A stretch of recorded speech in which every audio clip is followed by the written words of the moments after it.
quelle heure aujourd'hui? Bon, voilà, alors, petit outil de plan de vente. Bon, si je présume que les 25 personnes qui sont arrivées pour l'instant, vous avez tous déjà eu à faire des plans de vente une fois dans votre vie. Vous savez donc ce que ça implique, grosso modo. On en parle un petit peu plus en détail. Donc, il y a pas très, très longtemps, on s'est attelé à développer une application pour créer des plans de vente. Donc, avec Planworks, une boîte avec qui je travaille depuis presque déjà 20 ans, donc une association entre DataShape et Planworks. On fait plein de trucs avec eux. Et Eurostudio, là, on va passer la main justement à l'équipe de Fred là, pour tout ce qui est vente. Parce qu'on va officiellement. Alors, c'est aujourd'hui le lancement officiel. Il sera officiellement commercialisé. On a 4-5 agences qui l'utilisent déjà depuis un bout. Donc, ça y est, c'est aujourd'hui le lancement du bébé. Là. On le lance à l'eau officiellement. Donc, ben déjà, si vous ne connaissez pas DataShape, on a une boîte qui fait du BIM management. Donc, beaucoup d'organisation, interface, ça, c'est les mots un peu clés, un peu importants. Et on crée des outils aussi. Donc, si vous faites un peu de Dynamo, vous êtes forcément au courant du package DataShape. Vous n'êtes peut-être pas au courant non plus qu'on a créé un outil qui s'appelle Orchestra, donc Orchestra.online, qui est un gestionnaire de définition Dynamo et de script Grasshopper. Donc, allez voir et récupérer une démo pour essayer. Et si jamais vous ne saviez pas qui se cache derrière l'équipe de DataShape, ben voilà, les 4 mousquetaires de l'équipe DataShape au moment où on se parle. Donc, Mustapha, Témis, moi-même avec le singe dans le dos et Valentin. Quelques clients, donc des gens avec qui on bosse, évidemment des boîtes d'archi, parce qu'on parlait de plan de vente, donc c'est des gens qui ont eu, qui ont utilisé, qui utilisent. Des boîtes de construction aussi, des maîtrises d'ouvrage, des boîtes d'ingé. Donc, on travaille avec un peu tout le monde, ce qui fait que je pense qu'on a une position assez privilégiée justement pour parler de BIM, là, parce qu'on est vraiment impliqué du début jusqu'à la fin de. Bon, assez, on va parler de Copnik. Déjà, merci Mathieu. C'est Mathieu qui nous a fait un joli logo parce qu'on n'en avait pas. C'est pas du tout notre truc. Donc, il est très joli. Merci Mathieu. Alors déjà, le processus. Alors, les plans de vente, si vous en avez fait, il y a quand même 3 trucs essentiels et primordiaux. Il faut déjà calculer les surfaces. Il faut forcément créer des vues et il faut faire des mises en page. Ironiquement, le processus de calcul des surfaces, c'est un truc qu'on répète constamment, qu'on va faire une tonne de fois. Créer les vues, faire les mises en page. On n'espère pas le faire trop souvent. Bon, vous savez tous comment ça se passe, hein, la maîtrise d'ouvrage étant ce qu'elle est. On le fait peut-être un peu trop, mais la répartition du nombre de répétitions, c'est assez intéressant parce que c'est vrai qu'on va calculer, mettre à jour les surfaces beaucoup plus souvent. Ironiquement, c'est la tâche qui prend le moins de temps. C'est ce qu'on fait le moins souvent, qui nous prend beaucoup de temps, créer les vues. Donc, on va en parler un peu plus tard, mais la démarche, et ça, c'est essentiel pour tous les plans de vente, que ce soit avec Revit ou avec l'outil Copnik, on va comparer. Il y a toujours la même chose. On a besoin d'avoir des pièces, on a besoin d'assigner une fonction et on a besoin d'avoir un appartement. Donc, on les regroupe en utilisant le concept d'appartement. Alors, si je le fais avec Revit, et c'est là où le bas blesse, je ne sais pas si on utilise ça, cette expression-là en France, c'est là où le bas blesse, il faut créer un plan d'étage. Il faut détourer l'appartement. Il faut dupliquer le plan d'étage pour faire le plan de repérage. Il faut dessiner cette fameuse zone remplie. Il faut créer une nomenclature. Il faut créer une feuille. Il faut mettre tout ça sur la feuille. Et je mets une étoile parce qu'il faut répéter pour chacun des appartements. Donc, si j'ai un job où il y a une centaine d'appartements, ben, je dois répéter ça 100 fois, mine de rien. Ajouter les infos d'appartement aussi. Sur les feuilles, on aime bien avoir les infos. Donc, du coup, si j'ai Copnik, ben, c'est tout con, en fait. Il faut régler les réglages. Je trouve ça drôle. Il faut appuyer sur Vue pour créer les vues. Il faut faire une première mise en page et il faut appuyer sur mise en page pour la mettre partout. C'est pas plus compliqué que ça. Ça revient encore à nos 3 étapes de base, calculer des surfaces, créer des vues et mettre en page. Quelques trucs assez importants. Le calcul des surfaces, et je marque le calcul adéquat, c'est assez important, je vous montrerai tout à l'heure, mais vous savez, quand on fait des nomenclatures dans Revit, les totaux ne sont pas le calcul des valeurs, mais sont l'arrondi du calcul total. Ce qui fait que si on a des maîtrises d'ouvrage qui sont un peu pointilleuses sur la calculette, ils se rendent compte très rapidement que ce que je mets dans mon étiquette et que ce que j'ai sur ma nomenclature, ce n'est pas du tout la même chose. On prend en charge les logements sociaux. Donc, on verra, je vous montrerai tout à l'heure comment on fait ça. On calcule les typologies aussi. Donc, on ne les rentre pas à la main en fonction de critères. Quelle pièce compte pour un élément? Je vous montrerai. On va calculer la typologie. On va gérer les duplex. Donc, est-ce que l'appartement est sur l'étage ou les pièces sont sur l'étage au-dessus, ils sont décalés sur le même niveau? On va gérer ça aussi. On gère une première intégration de l'orientation des appartements. Donc, je vous expliquerai, on n'est pas obligé d'avoir les appartements toujours en fonction de notre plan et ce ne sera pas manuel. Et on va aussi renseigner automatiquement les feuilles. Donc, on pourra mettre les paramètres qu'on veut sur les feuilles. Et on a, alors ça c'est tout con, c'est des fonctions de réinitialisation. C'est-à-dire que je peux remettre à jour soit les valeurs de paramètres, soit certaines vues, soit certaines feuilles. Ce qui peut arriver, donc en fait, c'est juste pour éviter de manuellement effacer les vues, effacer les feuilles. J'ai qu'à choisir l'appartement, je vous montrerai, c'est plutôt utile aussi. Quelques exemples de plans de vente qui ont été faits. Bon, évidemment, c'est toujours compliqué de vous montrer ce genre de trucs-là parce que c'est toujours un peu sensible, donc on a caché un peu les projets, mais quelques exemples de plans de vente qui ont été faits récemment par des gens avec qui on travaille. Je passe la parole à Fred 2 secondes avant qu'on passe en live, parce que je pense que ça, c'est toujours la question. C'est la question qui vient juste après. Combien ça coûte? Exactement. Donc déjà, la licence, c'est une licence en location annuelle. C'est une licence réseau. C'est-à-dire que vous avez une licence, elle fonctionnera une fois si vous avez un poste pour les différents utilisateurs qui souhaiteraient l'utiliser. Si vous voulez prendre 2 licences, vous pouvez prendre 2 licences. Dans ce cas, elle sera effectivement utilisable par 2 personnes en même temps. Mais donc, c'est une licence. Alors, on a pris la décision de faire l'inverse des logiciels existants actuellement, c'est-à-dire qu'il n'y aura pas de limitation de nombre d'appartements ou quoi que ce soit. Vous louez la licence pour 1 an, pour plus, et vous faites autant de plans de vente que vous souhaitez. Il n'y a pas de limitation. Et donc, un prix de lancement aujourd'hui à 1 450 € par an jusqu'au 30 septembre. Et le prix régulier sera en fait de 1 950 € par année. Voilà. Licence supplémentaire, c'est-à-dire si vous avez besoin de plus d'une licence dans votre agence, on sera à 1 450 € la licence supplémentaire. Merci Fred. Bon, il y a le mail de Bien Fred sûr, aussi. n'hésitez pas à nous contacter, à me contacter moi si vous n'avez pas d'autres points d'entrée. Si vous avez un commercial préféré, n'hésitez pas à le contacter, à nous contacter.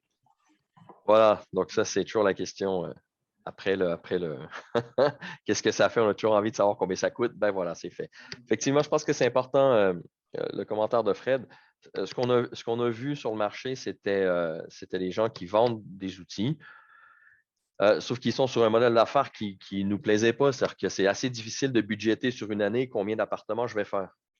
Donc, le coût à l'appartement, bon, c'est bien si tu fais 20 appartements, mais si demain matin, tu te retrouves avec un job de 200, ça devient compliqué. Donc, on s'est dit, écoute, on va garder ça simple. Que tu en fasses 100, que tu en fasses 3000, tu sais combien ça te coûte à chaque année. C'est un peu le principe d'utiliser Revit. Et comme Fred disait, c'est des licences réseau, donc c'est des usagers concurrents. Donc, quand quelqu'un a terminé, laisse aller quelqu'un d'autre récupère la licence. Donc, ça se fait en transparence. Vous avez des questions, je n'ai pas, il y a le question-réponse. Alors, Frédéric est marié, je suis désolé, il est beau comme un cœur sur sa photo, mais il n'est plus disponible.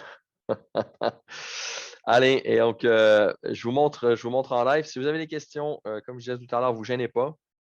Écrivez des questions au fur et à mesure, je peux y répondre. On peut y répondre, soit une session de questions-réponses à la fin aussi, aucun souci. Donc, dans l'interface de Revit, on a un ruban. Donc, c'est les 4 boutons qui sont là. Bon, je sais qu'on n'en a pas parlé encore. J'ai peut-être des gens qui ne connaissent pas Tables, mais on va préparer. On est en train de terminer la version en français. On va préparer un webinaire en français aussi sur Tables bientôt. Pour la faire longue, courte, Tables, c'est une tuerie. C'est un Excel directement dans Revit. Donc, bon, on en reparlera parce que c'est aussi RoStudio qui vont s'occuper de distribuer tout ça. Donc voilà. Donc, je reviens à ce que je disais tout à l'heure, les 3 étapes, mise à jour des surfaces, créer mes vues, mes mises en page. Donc, c'est les 3 trucs que j'ai à faire. Je vais vous montrer comment on règle. Alors, les réglages, ne pas paniquer. On le fait en fait une fois. C'est un truc qu'on peut aisément mettre dans un gabarit. Pour votre information, on a aussi les boutons pour importer, exporter les réglages. Donc, on le fait une fois, on met en place une fois. Et a priori, après, on n'a plus besoin. Nous, dans les gabarits qu'on a, c'est intégré. Il reste juste à entrer les infos. Donc, j'ai une série de paramètres pour les pièces. Donc, j'ai besoin de regrouper les pièces. Vous savez, Revit n'a pas de concept d'appartement. Il y a des gens qui détournent en utilisant les espaces et puis les zones. Bon, ça a des avantages, ça a des inconvénients. Ça a plus d'inconvénients que ça a d'avantages. Bon. Donc, on a un paramètre, il faut le dire. Et ça, alors ça aussi, c'est important, c'est c'est le paramètre que vous voulez utiliser. Il n'y a pas besoin, c'est un paramètre qu'il faut créer, c'est un paramètre texte, vous l'appelez comme vous voulez, vous utilisez celui que vous voulez. Tout est fait en fonction de paramètres, donc c'est forcément très flexible. Je parlais des surfaces arrondies tout à l'heure. C'est avec ça qu'on va travailler tout le temps pour s'assurer d'avoir toujours des totaux qui sont conséquents. On aura un paramètre pour ça, les nombres de décimales. On va calculer la surface totale de l'appartement. Donc, la surface totale, c'est quoi? C'est tous les pièces incluses dans un appartement. C'est assez simple. Et on va calculer la surface habitable. C'est quoi la surface habitable? C'est tous les pièces moins les surfaces annexes. Et on va voir tout à l'heure comment on détermine les surfaces annexes. Ensuite, on a un paramètre d'unicité. Je vous montrerai à quoi ça sert. Ça sert à nous faire un tableau dans lequel on a la liste des appartements avec les informations. Donc, j'ai une ligne, parce que comme le concept d'appartement n'existe pas et qu'on regroupe des pièces, il faut que j'ai une façon d'avoir une seule ligne qui me dit ça, c'est l'appartement 22, il fait telle surface habitable, il fait. Donc, c'est ce paramètre-là qui nous permet de faire ça. Ensuite, on a donc à quel endroit est-ce que je trouve la désignation de la surface? Donc, c'est dans l'exemple qui est là, c'est le paramètre qui s'appelle fonction de la pièce. Et ensuite, j'écris avec une virgule, tout simplement, la liste des pièces qui seront les surfaces annexes. C'est aussi simple que ça. Ce qui veut dire que, ce que je disais tout à l'heure, le calcul va se faire toutes les pièces moins celles que je trouve ici. Ce sera ma surface habitable. On va aussi écrire automatiquement est-ce que c'est une pièce annexe ou pas. Ça nous sert à faire les tableaux. Vous verrez dans les nomenclatures pour regrouper beaucoup de maîtres d'ouvrage qui veulent avoir les pièces habitables et les annexes en dessous. Et on va aussi calculer le total de la surface annexe, encore une fois, question de pas se retrouver avec des soucis. On a aussi une fonctionnalité pour l'ordre des pièces. C'est-à-dire qu'on aime bien avoir dans les nomenclatures, avoir toujours, j'ai pris l'exemple, par exemple, j'ai toujours le séjour en haut, le séjour cuisine. Alors, tout ce que j'ai à faire, c'est déplacer tout simplement dans l'ordre que je veux. Donc, je lance l'analyse, on ressort toutes les informations qu'on trouve ici et je les reclisse dans l'ordre et on va les écrire dans ce paramètre-là.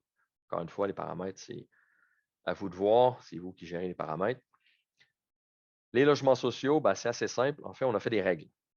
Donc, on dit tout simplement, si vous cochez, j'ai une règle qui dit si tu trouves une terrasse, le pourcentage d'abattement, c'est 50 jusqu'à un plafond de 9 mètres. Et on va écrire donc la surface de pièces abattues, le total des annexes abattues et le total de la surface sociale. Donc, ce sera le total de l'appartement qui utilisera les surfaces de logements sociaux. Donc, on prend ça en charge aussi. Et je fais un petit détour rapide sur la typo parce qu'on va calculer aussi la typologie. Donc, enfin, on va calculer deux choses dans la typo. On va calculer le nom. Est-ce que je veux vraiment un nom et le code? On est plus habitué à avoir des codes, T1, T2, T3, mais je peux aussi avoir une description, un nom complet, qu'on va mettre dans deux paramètres. Et comment on fait? C'est assez simple. C'est pareil, on va analyser toutes les fonctions qu'on trouve. Et en fait, on va juste dire à quoi ça correspond. C'est-à-dire que est-ce qu'une chambre, ça compte? Oui. Une chambre 1, ça compte? Oui. Une chambre, un sanitaire, ça ne compte pas. Et on va tout simplement dire en fonction du total, donc je vais ajouter les valeurs. 1, donc j'ai une seule pièce qui compte, c'est un studio. Et si j'arrive à 4, donc par exemple, 2 chambres, un séjour, une cuisine, dans ce cas-ci qui ne compte pas, j'arrive à 4, c'est un T4. C'est aussi simple que ça. Donc c'est relativement simple, on a des préfixes pour calculer la topo.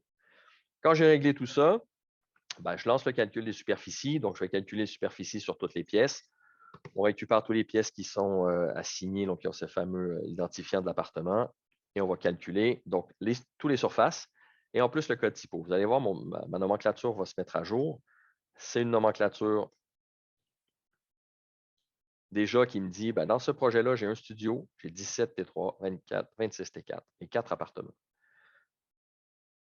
Et donc, si je regarde un peu côté nomenclature, si je prends le détail d'un seul appartement, j'ai pris un exemple au niveau 22, hop, je vais zoomer pour ceux qui sont de mon âge.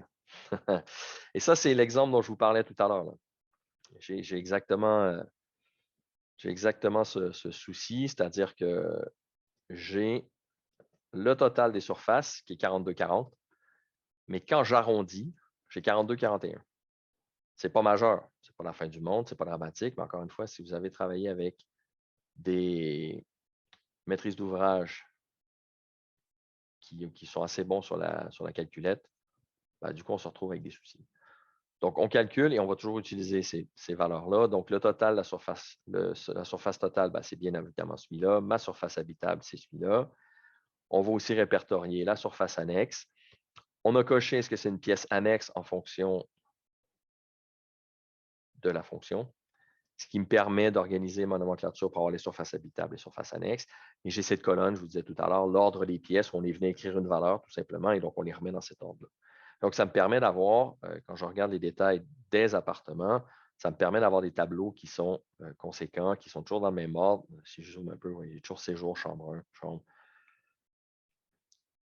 Voilà, donc ça, c'est la première étape. S'il n'y a pas de questions, je continue. Tout le monde est heureux.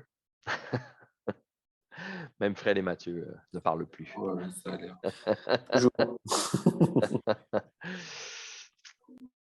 Là, alors ça, c'est un truc qu'on fait, évidemment, les calculs de surface qu'on fait régulièrement. Il va venir un moment donné où effectivement, il faut livrer quelque chose à notre client, c'est comme ça. Et donc, on va passer dans la création des vues. La création des vues, il y a une première vue il faut forcément un plan d'étage. Donc, le plan d'étage, c'est aussi assez simple. On a un nom, on aura besoin d'un nom pour l'organiser, on aura un type de vue et on a un gabarit. On peut dupliquer ou pas dupliquer en fonction de ce qu'on a besoin. Si je duplique, on va venir placer une étiquette directement. Et on va aussi, alors ça, c'est la fonction, comme je vous dis, on a intégré une première version de l'orientation des pièces. En fait, ce qu'on fait, c'est qu'on va organiser la fonction, on va faire la rotation de l'appartement en fonction de la porte palière. Donc, on a un paramètre qui est tout simple. Dans ce cas-là, c'est un oui-non qui dit que c'est une porte d'entrée. Et donc, on va prendre l'orientation de cette porte d'entrée-là. On va s'assurer qu'elle pointe vers le nord sur la feuille. Donc, quand les gens vont regarder leur appartement, ils vont toujours voir la porte d'entrée et puis l'appartement. C'est le premier parti qu'on a fait pour l'organisation. On a dans le backlog, donc des choses qui sont en route, d'autres façons d'organiser la rotation des vues. On a eu d'autres commentaires, évidemment, qu'on n'a pas tout intégré pour l'instant, mais on a déjà une première ébauche d'organisation des appartements, ce qui évite d'avoir à tourner, parce qu'en plus, si vous avez tourné les vues qui sont détournées, vous savez que ce n'est pas très simple. On a aussi une famille d'annotations, et ça, c'est assez classique. On vient mettre souvent, moi, je vois souvent une petite flèche rouge avec, par exemple, le numéro de l'appartement, la surface totale, des trucs comme ça. On va venir le placer directement devant cette porte d'entrée-là, et on va écrire les informations qui sont dedans. On va créer un plan de repérage. Donc, les plans de repérage, on a deux méthodes. On a donc une vue, ce qu'on a appelé schématique, donc une vue de dessin qui en fait juste le détourage des pièces. Et on a un plan d'étage détaillé qui est vraiment là le plan d'étage avec tous les éléments. Donc, ils sont gérés aussi par des types de vues, par des gabarits de vue. On choisit la zone remplie qu'on veut avoir. On a aussi la sélection pour le type de fenêtre. Et donc, je vais simplement lancer quelques, allez, niveau 5 ou niveau 6, là, premier qui répond. Bon, allez, je vais avec le 5. Donc, je vais lancer la création des vues je vais le faire pour un seul niveau. Donc, la boîte de dialogue qui est assez simple. Donc, je vais prendre des plans de repérage schématiques. Je peux filtrer. Donc là, j'ai tous les appartements qui vont commencer par 5.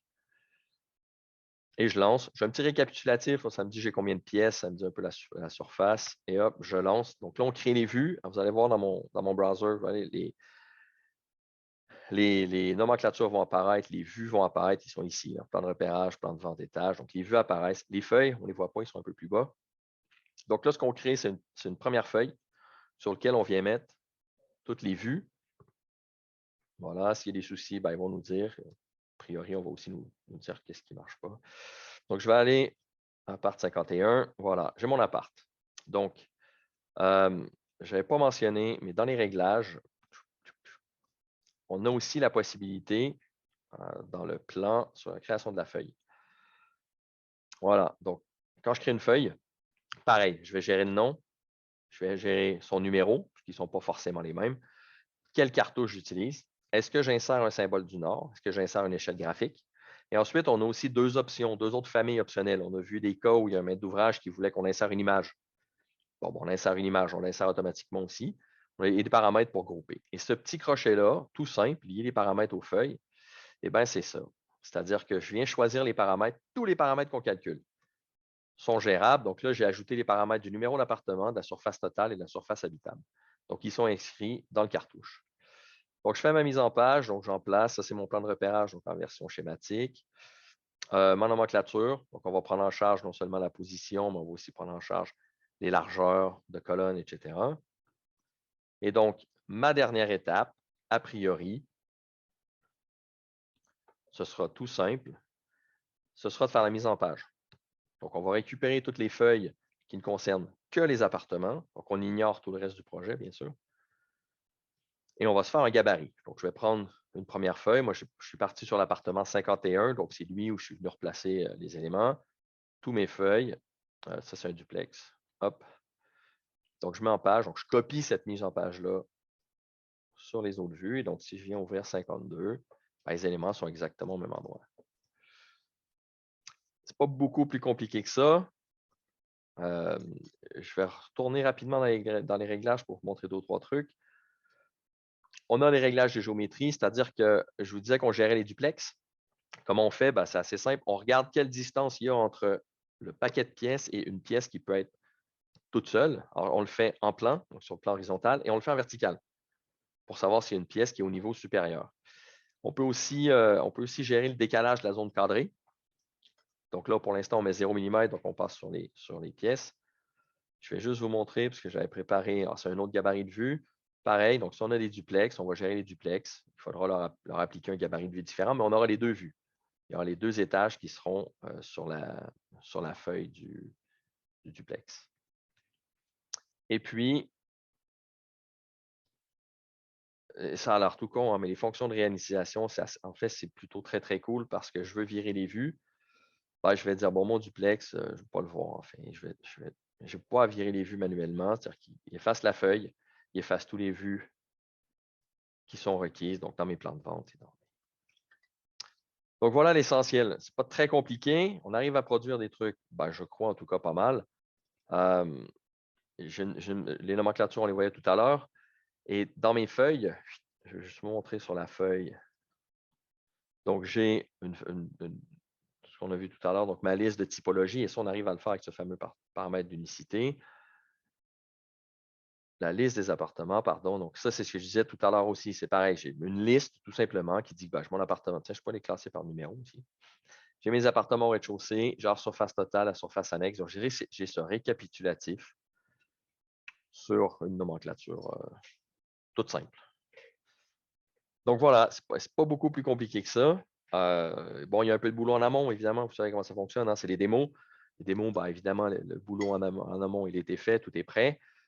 Mais c'est bien important de comprendre que quand les réglages sont faits, c'est une question de les transférer dans un autre projet, tout simplement.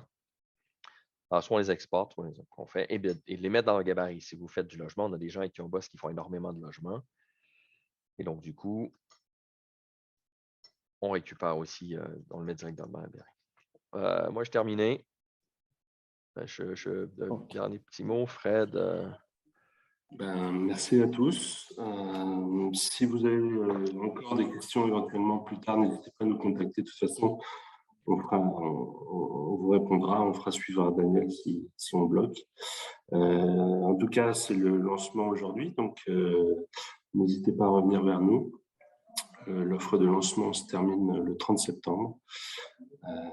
Donc, encore une fois, revenez vers votre commercial préféré et on vous répondra avec grand plaisir. Et merci encore, Daniel, pour cette présentation. Avec plaisir. Merci, Daniel, c'était top. Bonne journée tout le monde, soyez prudents. Merci. Merci à tous, bonne journée. Au revoir. À bientôt.